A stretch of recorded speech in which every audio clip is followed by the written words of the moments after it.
Viewers welcome back in program. So viewers ਹੁਣ ਆਪਾਂ and ਵਾਲੇ ਸੈਕਸ਼ਨ ਦੇ ਵਿੱਚ ਪਹੁੰਚ ਚੁੱਕੇ ਹਾਂ। ਉਸ ਦੇ ਵਿੱਚ ਆਪਾਂ ਗੱਲਬਾਤ ਕਰਨ ਜਾ ਰਹੇ ਹਾਂ ਕਿ ਯੂਨਾਈਟਿਡ ਨੇਸ਼ਨਸ ਜਨਰਲ ਅਸੈਂਬਲੀ ਦੇ ਪ੍ਰੈਜ਼ੀਡੈਂਟ ਨੇ ਕਿਹਾ ਹੈ ਕਿ ਕਸ਼ਮੀਰ ਦਾ ਜਿਹੜਾ 5 ਅਗਸਤ 2019 ਤੋਂ ਪਹਿਲਾਂ ਵਾਲਾ ਜਿਹੜਾ ਸਟੇਟਸ ਬਿਲਕੁਲ ਨਹੀਂ ਬਦਲਿਆ ਜਾਣਾ ਚਾਹੀਦਾ ਅਤੇ ਗੱਲਬਾਤ ਰਾਹੀਂ ਕਸ਼ਮੀਰ ਮਸਲੇ ਦਾ ਜਿਹੜਾ ਹੈ ਹੱਲ ਕੱਢਿਆ ਜਾਣਾ ਚਾਹੀਦਾ।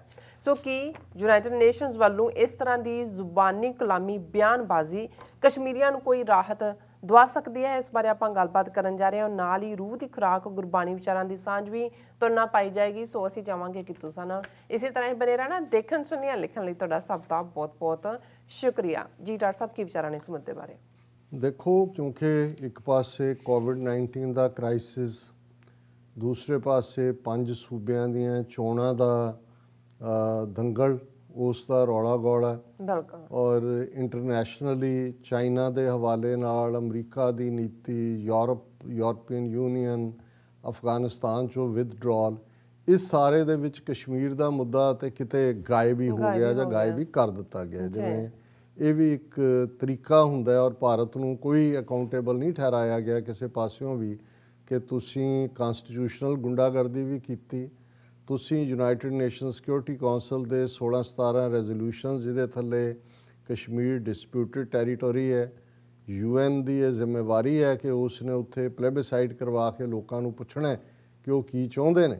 ਔਰ ਇਹਦੇ ਬਾਵਜੂਦ ਕਿ ਅਮਰੀਕਨ ਪ੍ਰੈਜ਼ੀਡੈਂਟ ਟਰੰਪ ਨੇ 3 ਵਾਰ ਮੀਡੀਏਸ਼ਨ ਦੀ ਆਫਰ ਦਾ ਡਰਾਮਾ ਕੀਤਾ ਔਰ ਦੂਸਰੇ ਪਾਸੇ ਵੀ ਬੇਸ਼ੱਕ UAE ਔਰ ਅਮਰੀਕਾ ਦੇ ਦਬਾਅ ਥੱਲੇ ਭਾਰਤ ਪਾਕਿਸਤਾਨ ਗੱਲਬਾਤ ਦੇ ਨਾਂ ਥੱਲੇ 2003 ਦਾ ਸੀਜ਼ ਫਾਇਰ ਉਹ ਵਾਪਸ ਇੰਪਲੀਮੈਂਟ ਹੋਇਆ ਔਰ ਅਜੇ ਵੀ ਜਿਹੜੀ ਹੈ ਕਿਤੇ ਨਾ ਕਿਤੇ ਗੱਲਬਾਤ ਦਾ ਸਿਲਸਿਲਾ ਜਾਰੀ ਹੈ। ਗੱਲਬਾਤ ਨਹੀਂ ਹੈ, ਇਹ ਨੈਗੋਸ਼ੀਏਸ਼ਨ ਨਹੀਂ ਹੈ, ਇੰਡੀਅਨ ਸਿਸਟਮ ਵੱਲੋਂ ਐਨਗੇਜਮੈਂਟ ਹੈ।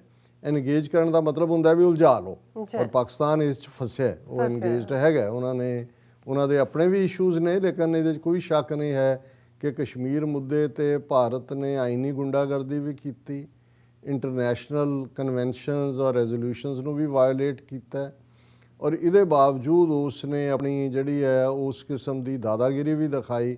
ਔਰ ਪਾਕਿਸਤਾਨ ਇੱਕ ਫਰੀਕ ਹੁੰਦੇ ਹੋਏ ਵੀ, ਇੱਕ ਕਸ਼ਮੀਰੀਆਂ ਦਾ ਹਮਦਰਦ ਹੁੰਦੇ ਹੋਏ ਵੀ ਔਰ ਕਸ਼ਮੀਰ ਦਾ ਇੱਕ ਹਿੱਸਾ ਜਿਹੜਾ ਆਜ਼ਾਦ ਕਸ਼ਮੀਰ ਦੇ ਥੱਲੇ ਪਾਕਿਸਤਾਨ ਦੇ ਨਾਲ ਜਿਹੜਾ ਉਹ ਸਹਿਚਾਰ ਰੱਖਦਾ।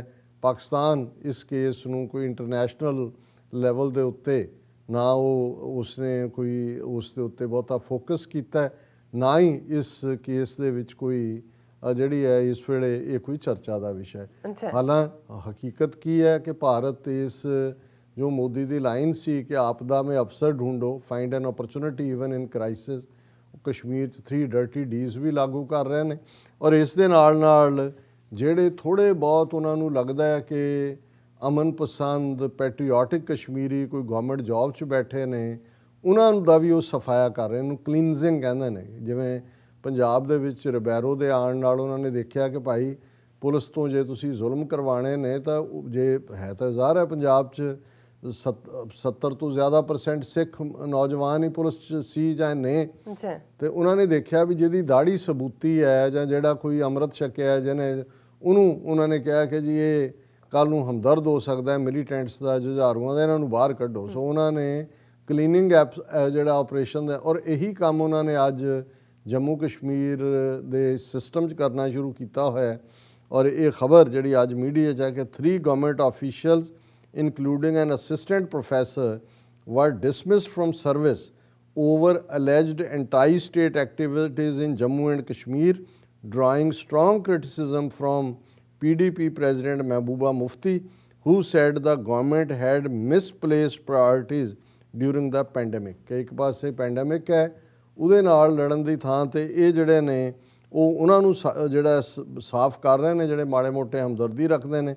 ਜਿਹੜੇ 3 ਕੱਢੇ ਗਏ ਨੇ ਉਹਨਾਂ 'ਚ ਅਬਦੁਲ ਬਾਰੀ ਨਾਇਕ, ਅਸਿਸਟੈਂਟ ਪ੍ਰੋਫੈਸਰ ਹੈ government degree college women Udhampur, Nazir Ahmad Wani ਇਹ ਨਾਇਬ ਤਹਿਸੀਲਦਾਰ ਪੁਲਵਾਮਾ 'ਚ, ਐਂਡ ਇਦਰਿਸ ਜਾਨ ਟੀਚਰ ਨੇ ਗਵਰਨਮੈਂਟ ਮਿਡਲ ਸਕੂਲ ਕਰਾਲਪੋਰਾ ਕੁਪਵਾੜਾ ਦੇ ਵਿੱਚ। ਔਰ ਇਹਨਾਂ ਨੂੰ ਇਹ ਜਿਹੜੀਆਂ ਗਵਰਨਰ ਨੇ ਸਪੈਸ਼ਲ ਪਾਵਰਸ ਲਈਆਂ ਹੋਈਆਂ ਨੇ, ਉਹਨਾਂ ਦੇ ਥੱਲੇ ਇਹ ਉੱਥੋਂ ਸਫਾਇਆ ਕਰ ਰਹੇ ਨੇ। ਔਰ ਇਹ ਜੰਮੂ ਕਸ਼ਮੀਰ ਦਾ ਲੈਫਟੀਨੈਂਟ ਗਵਰਨਰ ਅੱਜ ਕੱਲ੍ਹ ਮਨੋਜ ਸਿਨਹਾ, ਪੱਕਾ ਹਿੰਦੂ ਤਵੀ ਇਹ ਇਸ ਕੰਮ ਦੇ ਉੱਤੇ ਲੱਗਾ ਹੋਇਆ। ਲੱਗਾ ਹੁਣ ਦੂਸਰੇ ਪਾਸੇ ਜੇ ਕਹੋ ਜੀ ਕਿ ਦਿਲ ਨੂੰ ਧਰਵਾਸਾ ਦੇਣ ਲਈ ਅਸੀਂ ਕਹਿ ਲਈਏ ਕਿ ਜੀ ਦੇਖੋ ਯੂਨਾਈਟਿਡ ਨੇਸ਼ਨਸ ਦੀ ਜਨਰਲ ਅਸੈਂਬਲੀ ਦਾ ਪ੍ਰੈਜ਼ੀਡੈਂਟ ਵੋਲਕਨ ਬੋਜ਼ਕਰ ਨੇ ਅੱਜ ਇਹ ਕਿਹਾ, UN general assembly president says Kashmir status should not be changed, ਕਿ ਭਈ ਇਹ ਬਦਲਣਾ ਨਹੀਂ ਚਾਹੀਦਾ। ਉਹ ਤਾਂ ਬਦਲ ਦਿੱਤਾ ਉਹਨਾਂ ਨੇ ਵੀ ਤੁਸੀਂ ਐਸਾ ਕੀ ਕੀਤਾ ਹੈ ਜਿਹਦੇ ਥੱਲੇ ਤੁਸੀਂ ਇੰਡੀਆ ਨੂੰ ਰੈਪਰੀਮੈਂਡ ਕੀਤਾ ਹੈ ਜਾਂ ਉਹਨੂੰ ਤੁਸੀਂ ਇਸ ਗੱਲ ਦੇ ਉੱਤੇ ਮਜਬੂਰ ਕਰੋ ਕਿ ਉਹ ਵਾਪਸ ਜਾਏ 5 ਅਗਸਤ ਤੋਂ ਪਹਿਲਾਂ ਵਾਲੇ ਤੇ ਔਰ ਪਲੇਬਿਸਾਈਡ UN ਕਰਵਾਇਆ। ਔਰ ਇਹਦੇ 'ਚ ਮਿਸਟਰ ਵੋਲਕਨ ਬੋਜ਼ਕਰ ਨੇ ਇੱਕ ਸਵਾਲ ਦੇ ਜਵਾਬ 'ਚ ਕਿਹਾ ਕਿ ਇਹ ਅਸੀਂ ਸਾਡੀ ਉਹੀ ਲਾਈਨ ਹੈ, the position of United Nations on Jammu and Kashmir is governed by UN Charter and applicable Security Council resolutions, ਕਿ ਜੀ ਸਾਡੀ UN ਦੀ ਪੋਜੀਸ਼ਨ ਹੈ ਜੋ Security Council ਦੇ ਰੈਜ਼ੋਲੂਸ਼ਨ ਨੇ ਔਰ UN Charter ਹੈ। And I also recall in India and Pakistan's Shimla Agreement of 1972 which states that final status of Jammu and Kashmir to be settled by peaceful means in accordance with UN Charter। ਹੁਣ UN Charter right of self determination ਦੀ ਗੱਲ ਕਰਦਾ ਹੈ, UN Security Council plebiscite ਦੀ guarantee ਦਿੰਦੀ ਹੈ। President ਵੀ ਉਹਨਾਂ ਦਾ ਇਹੀ ਕਹਿ ਰਿਹਾ, ਪਰ ਹਕੀਕਤ ਕੀ ਹੈ ਉਹ ਅਸੀਂ ਦੱਸ ਦਿੱਤਾ ਹੈ ਵੀ ਉਹ ਉੱਥੋਂ ਸਫਾਈ ਕਰ ਰਹੇ ਨੇ। ਜਿਹੜੇ ਮਾੜੇ ਮੋਟੇ ਲੋਕ ਉੱਥੇ ਮੁਸਲਮਾਨ ਕਸ਼ਮੀਰੀ ਵਿਚਾਰੇ ਕੁਛ ਅਹੁਦਿਆਂ 'ਤੇ ਨੇ, ਉਹਨਾਂ ਨੂੰ ਕਿਹਾ ਕਿ ਤੁਸੀਂ ਐਂਟਾਈ ਕੰਟਰੀ ਹੋ, ਕਿਉਂਕਿ ਕੋਵਿਡ ਚੱਲ ਰਿਹਾ, ਅਦਾਲਤਾਂ 'ਚ ਵੀ ਉਹੀ ਹਾਲ ਚੱਲ ਰਿਹਾ ਔਰ ਇਹ ਸਾਰਾ ਇਸ ਕਿਸਮ ਦਾ। ਔਰ ਨਾਲ ਦੀ ਨਾਲ ਆਪਣੇ ਇਹਨਾਂ ਗੁਨਾਹਾਂ ਨੂੰ ਕਵਰ ਕਰਨ ਲਈ ਕੱਲ੍ਹ ਨੂੰ ਜੇ ਪਾਕਿਸਤਾਨ ਨੂੰ ਦੋਸ਼ ਦੇਣਾ ਤੇ ਇਹ ਖਬਰ ਕਾਫੀ ਹੈ। Pakistan opens fire along international borders in Jammu and Kashmir Samba. A BSF spokesman says this is first ever ceasefire violation by Pakistan along the international border after the two countries signed a fresh agreement to maintain calm along the border on February 25th। ਉਹ ਕਹਿ ਰਹੇ ਦੇਖੋ 25 ਫਰਵਰੀ ਨੂੰ ਪਾਕਿਸਤਾਨ ਨੇ ਦੁਬਾਰਾ sign ਕੀਤੇ ਸੀ ਕਿ ਅਸੀਂ 2003 ਦੇ ਐਗਰੀਮੈਂਟ ਨੂੰ ਮੰਨਾਂਗੇ ਔਰ ਹੁਣ ਉਹਨਾਂ ਨੇ ਸਾਂਬਾ ਦੇ ਬਾਰਡਰ ਦੇ ਉੱਤੇ ਫਾਇਰ ਖੋਲ ਦਿੱਤਾ ਹੈ। ਸੋ ਅੰਦਰ ਕੀ ਕਰ ਰਹੇ ਨੇ, ਇੱਥੇ ਕੀ ਹੋ ਰਿਹਾ ਹੈ, UN ਸਿਕਿਉਰਿਟੀ ਕੌਂਸਲ ਦਾ ਜਿਹੜਾ ਜਨਰਲ ਅਸੈਂਬਲੀ ਪ੍ਰੈਜ਼ੀਡੈਂਟ ਕੀ ਕਹਿ ਰਿਹਾ। ਸੋ ਗੱਲ ਤਾਂ ਅਲਟੀਮੇਟਲੀ ਇਹੀ ਹੈ ਵੀ ਜੇ ਗੱਲਾਂ ਦਾ ਹੀ ਕੜਾਹ ਬਣਾਉਣਾ ਤਾਂ ਫਿਰ ਘਿਓ ਜਿੰਨਾ ਮਰਜ਼ੀ ਪਾ ਦਿਓ, ਕਿਉਂਕਿ ਉਹ ਤਾਂ ਗੱਲਾਂ ਦਾ ਹੀ ਕੜਾਹ ਹੈ ਨਾ, ਤੇ ਘਿਓ ਵੀ ਤੁਸੀਂ ਅਨਲਿਮਿਟਿਡ ਉਹਦੇ 'ਚ ਪਾਓ। ਸੋ ਇਹੀ ਹਾਲ ਇਹਨਾਂ ਕਸ਼ਮੀਰੀਆਂ ਦੇ ਹਵਾਲੇ ਨਾਲ ਜਾਂ ਕਸ਼ਮੀਰ ਇਸ਼ੂ ਦੇ ਹਵਾਲੇ ਨਾਲ ਹੈ। ਔਰ ਜਿਵੇਂ ਅਸੀਂ ਕਲੋਜ਼ਿੰਗ ਤੋਂ ਪਹਿਲਾਂ ਗੁਰਬਾਣੀ ਵਿਚਾਰ ਕਰਦੇ ਹਾਂ, ਕਬੀਰ ਸਾਹਿਬ ਦੀ ਬਾਣੀ ਜਿਹੜੀ ਗੌੜੀ ਰਾਗ 'ਚ ਹੈ ਉਸ ਦਾ ਸ਼ਬਦ ਅਸੀਂ ਵਿਚਾਰ ਲਈ ਚੁਣਿਆ। ਗੌੜੀ ਕਬੀਰ ਜੀ, ਜੋ ਜਨ ਲੇ ਖਸਮ ਕਾ ਨਾਉ ਤਿਨ ਕੈ ਸਦ ਬਲਿਹਾਰੈ ਜਾਉ, ਸੋ ਨਿਰਮਲ ਨਿਰਮਲ ਹਰ ਗੁਣ ਗਾਵੈ, ਸੋ ਭਾਈ ਮੇਰਾ ਮਨ ਭਾਵੈ ਰਹਾਉ। ਜਿਵੇਂ ਰਹਾਉ ਦੀ ਤੁਕ ਸ਼ਬਦ ਦਾ ਸੈਂਟਰਲ ਆਈਡੀਆ ਹੁੰਦਾ ਹੈ, ਕੇਂਦਰੀ ਨੁਕਤਾ ਹੁੰਦਾ ਹੈ। ਕਬੀਰ ਸਾਹਿਬ ਇਹ ਫਰਮਾਉਂਦੇ ਨੇ ਕਿ ਭਾਈ ਜੇ ਤੁਸੀਂ ਸੁੱਖ ਚਾਹੁੰਦੇ ਹੋ, ਅੰਦਰ ਆਨੰਦ ਚਾਹੁੰਦੇ ਹੋ, ਪ੍ਰੈਸ਼ਰ ਚਾਹੁੰਦੇ ਹੋ, ਬਲਿਸ ਚਾਹੁੰਦੇ ਹੋ, ਤੇ ਫਿਰ ਉਹ ਇੱਕੋ ਹੀ ਚੀਜ਼ ਚੋਂ ਨਿਕਲਦੀ ਹੈ, ਜੋ ਜਨ ਲੇ ਖਸਮ ਕਾ ਨਾਉ, ਕਿ ਜਿਹੜਾ ਜਨ ਰੱਬ ਦਾ ਪਿਆਰਾ, ਖਸਮ ਦਾ, ਰੱਬ ਦਾ, ਵਾਹਿਗੁਰੂ ਦਾ, ਅੱਲਾਹ ਤਾਲਾ ਦਾ, ਰਾਮ ਦਾ, ਗੋਡ ਦਾ, ਜੋ ਵੀ ਕਿਸੇ ਦਾ ਇਸ਼ਟ ਹੈ ਉਸ ਦਾ ਨਾਂ ਲੈਂਦਾ ਹੈ। ਕਬੀਰ ਸਾਹਿਬ ਕਹਿੰਦੇ ਨੇ ਵੀ ਉਹਨਾਂ ਤੋਂ ਮੈਂ ਕੁਰਬਾਨ ਤਿਨ ਕੈ ਸਦ ਬਲਿਹਾਰੈ ਜਾਉ, ਕਿਉਂਕਿ ਸੋ ਨਿਰਮਲ ਨਿਰਮਲ ਹਰ ਗੁਣ ਗਾਵੇ, ਕਿ ਰੱਬ ਬਿਨਾਂ ਮੈਲ ਤੋਂ ਹੈ, ਬਿਨਾਂ ਫਾਲਟ ਤੋਂ ਹੈ, ਨਿਰਮਲ, ਮਲ ਤੋਂ ਸਖਣਾ। ਔਰ ਉਸ ਦੇ ਐਸਾ ਇਨਸਾਨ ਜਿਹੜਾ ਐਸੇ ਰੱਬ ਦੇ ਗੁਣ ਗਾਉਂਦਾ ਹੈ, ਉਸ ਦੀ ਸਿਫਤ ਸਲਾਹ ਕਰਦਾ ਹੈ, ਸੋ ਭਾਈ ਮੇਰਾ ਮਨ ਭਾਵੇ, ਕਿ ਉਹ ਮੇਰਾ ਭਰਾ ਹੈ ਔਰ ਉਹ ਮੇਰੇ ਮਨ ਨੂੰ ਚੰਗਾ ਲੱਗਦਾ। ਕਿਉਂਕਿ ਕਬੀਰ ਸਾਹਿਬ ਜਾਂ ਜਿਹੜੇ ਰੱਬ ਦੇ ਵਿੱਚ ਯਕੀਨ ਰੱਖਣ ਵਾਲੇ, ਈਮਾਨ ਵਾਲੇ, ਰੱਬ ਨੂੰ ਪਿਆਰ ਕਰਨ ਵਾਲੇ ਨੇ, ਉਹਨਾਂ ਨੂੰ ਉਹੀ ਚੰਗੇ ਲੱਗਣਗੇ ਜਿਹੜੇ ਰੱਬ ਦੇ ਪਿਆਰ ਦੀਆਂ ਗੱਲਾਂ ਕਰਦੇ ਨੇ। ਔਰ ਇਸੇ ਲਈ ਅਸੀਂ ਤਾਂ ਦੋ ਵੇਲੇ ਦੀ ਅਰਦਾਸ 'ਚ ਅਕਾਲ ਪੁਰਖ ਤੋਂ, ਰੱਬ ਤੋਂ ਮੰਗਦੇ ਹਾਂ ਕਿ ਸਹੀ ਪਿਆਰੇ ਮੇਲ ਜਿਨ੍ਹਾਂ ਮਿਲਿਆ ਤੇਰਾ ਨਾਮ ਚਿਤ ਆਵੇ, ਕਿ ਉਹਨਾਂ ਦੇ ਨਾਲ ਮਿਲਾਪ ਕਰਾ, ਉਹੀ ਸਾਨੂੰ ਮਿਲਣ ਤਾਂ ਕਿ ਤੇਰਾ ਨਾਂ ਸਾਨੂੰ ਯਾਦ ਰਹੇ। ਜਹ ਘਟ ਰਾਮ ਰਿਹਾ ਭਰਪੂਰ, ਤਿਨ ਕੀ ਪਗ ਪੰਕਜ ਹਮ ਧੂਰ।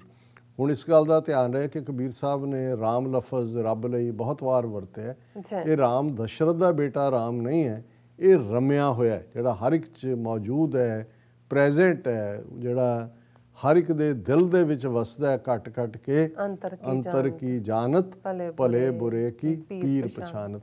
ਉਹਨੂੰ ਭਲੇ ਤੇ ਬੁਰੇ ਹਰ ਇੱਕ ਦੀ ਪੀੜ ਦਾ ਅਹਿਸਾਸ ਹੈ, ਕਿਉਂਕਿ ਹਰ ਦਿਲ ਦੇ ਵਿੱਚੋਂ ਵਸਦਾ ਹੈ। ਔਰ ਕਬੀਰ ਸਾਹਿਬ ਫਰਮਾਉਂਦੇ ਨੇ, ਜੈ ਘਟ ਰਾਮ ਰਿਹਾ ਭਰਪੂਰ, ਕਿ ਜਿਸ ਦਿਲ ਦੇ ਵਿੱਚ ਰੱਬ ਭਰਿਆ ਹੋਇਆ, ਤਿੰਨ ਕੀ ਪੱਗ ਪੰਕਜ ਹਮ ਧੂਰ। ਪੱਗ ਕਹਿੰਦੇ ਨੇ ਪੈਰਾਂ ਨੂੰ, ਪੰਕਜ ਵੀ ਧੂੜ ਨੂੰ ਕਹਿੰਦੇ ਨੇ ਡਸਟ, ਕਿ ਜਿਨ੍ਹਾਂ ਦੇ ਅੰਦਰ ਰੱਬ ਵਸਦਾ ਹੈ ਉਹਨਾਂ ਦੇ ਪੈਰਾਂ ਦੀ ਧੂੜ ਤੋਂ ਵੀ ਮੈਂ ਕੁਰਬਾਨ ਹੈ, ਮੈਂ ਉਹਨਾਂ ਦੇ ਪੈਰਾਂ ਦੀ ਧੂੜ ਹੈ। ਜਾਤ ਜੁਲਾਹਾ ਮਤ ਕਾ ਧੀਰ, ਸਹਿਜ ਸਹਿਜ ਗੁਣ ਰਮੈ ਕਬੀਰ। ਹੁਣ ਕਬੀਰ ਸਾਹਿਬ ਇਹ ਵੀ ਯਾਦ ਦਹਾਨੀ ਕਰਵਾਉਂਦੇ ਨੇ ਕਿ ਰੱਬ ਦਾ ਜਨਮ ਬਣਨ ਦੇ ਲਈ, ਰੱਬ ਦਾ ਪਿਆਰਾ ਬਣਨ ਦੇ ਲਈ, ਰੱਬ ਨੂੰ ਪਿਆਰ ਕਰਨ ਦੇ ਲਈ ਬ੍ਰਾਹਮਣ ਹੋਣਾ ਜ਼ਰੂਰੀ ਨਹੀਂ ਹੈ, ਅਮੀਰ ਹੋਣਾ ਜ਼ਰੂਰੀ ਨਹੀਂ ਹੈ। ਰੱਬ ਤਾਂ ਹਰ ਇੱਕ ਨੂੰ, ਉਹ ਭਾਵੇਂ ਮੇਰੇ ਵਰਗਾ ਜਾਤ ਜੁਲਾਹਾ, ਕਿ ਮੇਰੇ ਵਰਗਾ ਜੁਲਾਹਿਆਂ ਦਾ ਮੁੰਡਾ ਹੋਏ, ਜੁਲਾਹਿਆ ਹੋਏ, ਪਰ ਮੈਂ ਰੱਬ ਦੇ ਨਾਲ ਜੁੜਿਆ ਹੋਇਆ, ਰੱਬ ਮੈਨੂੰ ਪਿਆਰ ਕਰਦਾ, ਮਨ ਕਾ ਧੀਰ। ਔਰ ਉਸ ਪਿਆਰੇ ਰੱਬ ਨੇ ਟੁੱਟ ਕੇ ਮਿਹਰਬਾਨੀ ਕਰਕੇ ਮੇਰੇ ਮਨ ਦੇ ਅੰਦਰ ਧੀਰਜ ਦਿੱਤਾ ਹੈ, ਸਬਰ ਦਿੱਤਾ ਹੈ, ਸੰਤੋਖ ਦਿੱਤਾ ਹੈ। ਸਹਿਜ ਸਹਿਜ ਗੁਣ ਰਮੈ ਕਬੀਰ। ਕਬੀਰ ਸਾਹਿਬ ਕਹਿੰਦੇ ਨੇ ਕਿ ਭਾਈ ਉਸ ਰੱਬ ਦੀ ਰਹਿਮਤ ਨਾਲ ਮੇਰੇ ਅੰਦਰ ਸਹਿਜ ਆ ਗਿਆ ਹੈ, ਮੇਰਾ ਮਨ ਟਿਕਾ 'ਚ ਹੈ, ਸਟੇਟ ਆਫ ਪੋਇਜ਼ ਹੈ, ਸਟੇਟ ਆਫ ਟ੍ਰੈਂਕੁਇਲਿਟੀ ਹੈ, ਔਰ ਇਹੀ ਰੱਬ ਦੀ ਮੇਰੇ ਤੇ ਰਹਿਮਤ ਹੈ। ਔਰ ਮੈਂ ਜਿਵੇਂ ਦੱਸਿਆ ਅਸੀਂ ਕਿ ਕੈਲੀਫੋਰਨੀਆ, ਅਸੀਂ ਕੋਸਟ ਟੂ ਕੋਸਟ ਕੈਲੀਫੋਰਨੀਆ ਦਾ ਗਾਇਆ, ਔਰ ਸਾਡੇ ਇੱਕ ਬਹੁਤ ਪਿਆਰੇ ਵੀਰ ਸਰਦਾਰ ਜਗਜੀਤ ਸਿੰਘ ਬੋਪਾ ਰਾਏ, ਜਿਨ੍ਹਾਂ ਦੇ ਕੋਲ ਜਦੋਂ ਮੈਂ ਅਮਰੀਕਾ 'ਚ ਆਇਆ 3-4 ਮਹੀਨੇ ਰਿਹਾ ਟਰੇਸੀ ਕੈਲੀਫੋਰਨੀਆ, ਔਰ ਮੈਨੂੰ ਪਤਾ ਲੱਗਿਆ ਵੀ ਉਹ ਚੜ੍ਹਾਈ ਕਰ ਗਏ ਨੇ। ਸੋ ਉਹਨਾਂ ਦੇ ਸਰਦਾਰਨੀ ਸਾਹਿਬਾ ਅੰਮ੍ਰਿਤ ਕੌਰ ਬੋਪਾ ਰਾਏ, ਉਹ ਬੇਕਰਸਫੀਲਡ ਤੋਂ 1 ਘੰਟਾ ਅੰਦਰ ਹੈ ਏਰੀਆ, ਉੱਥੇ ਰਹਿੰਦੇ ਨੇ। ਔਰ ਮੈਨੂੰ ਇਸ ਗੱਲ ਦਾ ਅਹਿਸਾਸ ਵੀ ਸੀ ਕਿ ਉਹ ਬਹੁਤ ਇਮਾਨਦਾਰ ਚੰਗੇ ਇਨਸਾਨ ਜਗਜੀਤ ਸਿੰਘ ਬੋਪਾ ਰਾਏ, ਪਰ ਉਹ ਜਿਹੜਾ ਜਿਵੇਂ ਅਸੀਂ ਨਿਤਨੇਮ ਜਾਂ ਦੂਸਰਾ, ਉਸ ਦੇ ਵਿੱਚ ਉਹਨਾਂ ਦਾ ਬਹੁਤਾ ਯਕੀਨ ਨਹੀਂ ਸੀ।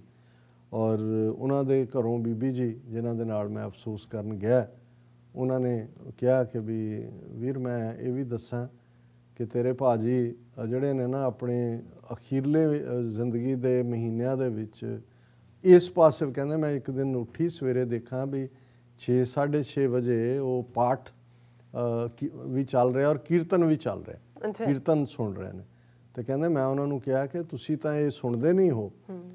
ਕਹਿੰਦੇ ਨਹੀਂ, ਸਬਰ ਤੇ ਸੰਤੋਖ ਇਹਦੇ ਨਾਲ ਹੀ ਮਿਲਦਾ। ਸੋ ਮੈਂ ਜਦੋਂ ਕਬੀਰ ਸਾਹਿਬ ਨੇ ਫਰਮਾਇਆ ਕਿ ਜਾਤ ਜੁਲਾਹਾ ਮਤ ਕਾ ਧੀਰ, ਜਿਹੜਾ ਧੀਰਜ ਹੈ ਅੰਦਰ ਆਣਾ, ਔਰ ਸਹਿਜ ਸਹਿਜ ਗੁਣ ਰਮੈ ਕਬੀਰ, ਕਿਵੇਂ ਫਿਰ ਅੰਦਰ ਆ ਕੇ ਸਹਿਜ ਵਸਦਾ ਹੈ, ਇਹ ਰੱਬ ਦੇ ਪਿਆਰ, ਰੱਬ ਦੀ ਯਾਦ ਨਾਲ ਹੀ ਪੋਸੀਬਲ ਹੁੰਦਾ। ਜੀ ਡਾਕਟਰ ਸਾਹਿਬ, ਤੁਹਾਡਾ ਬਹੁਤ ਬਹੁਤ ਸ਼ੁਕਰੀਆ। ਤੁਸੀਂ ਅੱਜ ਦੇ ਅਹਿਮ ਇਸ਼ੂ ਤੇ ਅੱਜ ਦਾ ਵਿਚਾਰ ਸਾਡੇ ਦਰਸ਼ਕਾਂ ਨਾਲ ਸਾਂਝਾ ਕੀਤਾ। ਇਸ ਨਾਲ ਆਪਣੇ ਵਿਊਅਰਸ ਕੋਲ ਨੇ ਇਜਾਜ਼ਤ। ਵਿਊਅਰਸ, ਸਾਡੇ ਪ੍ਰੋਗਰਾਮ ਦਾ ਸਮਾਂ ਇੱਥੇ ਸਮਾਪਤ ਹੁੰਦਾ ਹੈ। ਤੁਸੀਂ ਆਪਣੀ ਰਾਏ ਤੇ ਸੁਝਾਅ ਸਾਨੂੰ ਭੇਜਣਾ ਭੁੱਲਣਾ ਸਾਡੇ ਇਸ ਪਤੇ ਤੇ sos@tv84.tv ਤੇ। ਅਸੀਂ ਆਪਣਾ ਪ੍ਰੋਗਰਾਮ ਲੈ ਕੇ ਫਿਰ ਦੁਬਾਰਾ ਤੁਹਾਡੇ ਸਨਮੁਖ ਹੋਵਾਂਗੇ।